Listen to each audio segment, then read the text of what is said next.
Use a distributed AI runtime to make developing AI applications easier, maintainable, and faster.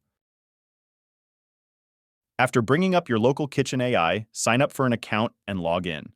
You will now be logged into an empty Kitchen AI instance. We can see here there are no Bento boxes connected. Let's connect a few of them in various frameworks and test them out.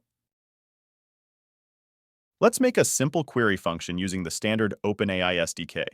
To start, we import our dependencies as we normally would and create a Kitchen AI app instance.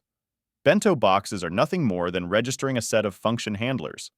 We can see here that the first handler is a query handler with our custom query label. We'll use this later to invoke it from Kitchen AI. Handlers are simple functions that expect a certain input and output. Whatever logic in between is up to you. This makes it so the runtime can know how to communicate with your Bento box. Our Bento box has been connected. We can see the version, client ID, and the labels it exposed. Going over to the Labels tab, it's easier to see the custom label query defined earlier. This is the function we wrote. To test this, we can go to Chat, select the correct Bento box, and send it a message. We can see it worked. Our locally running Bento script is now receiving requests. Pretty cool. On top of running our Bento box function, we can see Kitchen AI also ran evaluation tests. Most of these tests apply to RAG-enabled responses, and so most of them were skipped. Kitchen AI has evaluations baked in so you can get immediate feedback on how queries are doing.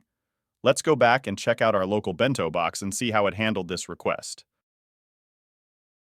By our Bento logs, we can see it handled the incoming query request, "How cold does it usually get in Austin, Texas?" Let's try something different. What if I wanted to try a different framework for my query function? We can make another Bento box using LlamaIndex.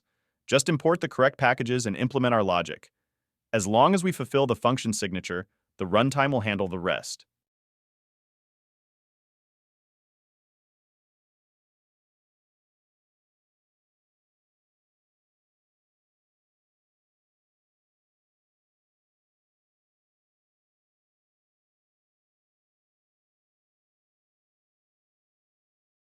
Now both our Bento boxes are connected. We can test and run multiple AI implementations at the same time. I'll run the same message to see output, token usage, and relevant evaluations.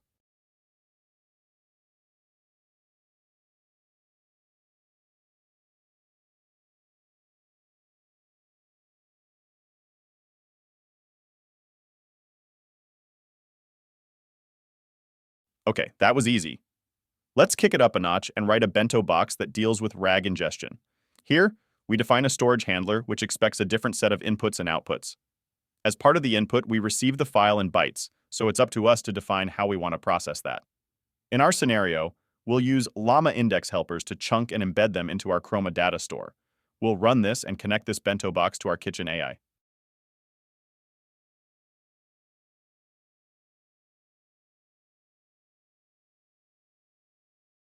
Awesome. We now have 3 Bento boxes connected, all using different implementations. Let's go to the File tab, select our RAG Bento box, and upload a file. We can check to see if our Bento box ran the storage function after.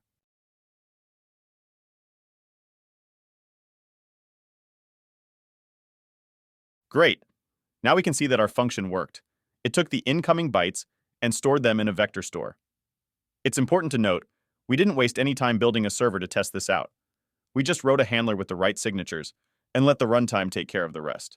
We took care of a lot of boilerplate that gets in the way.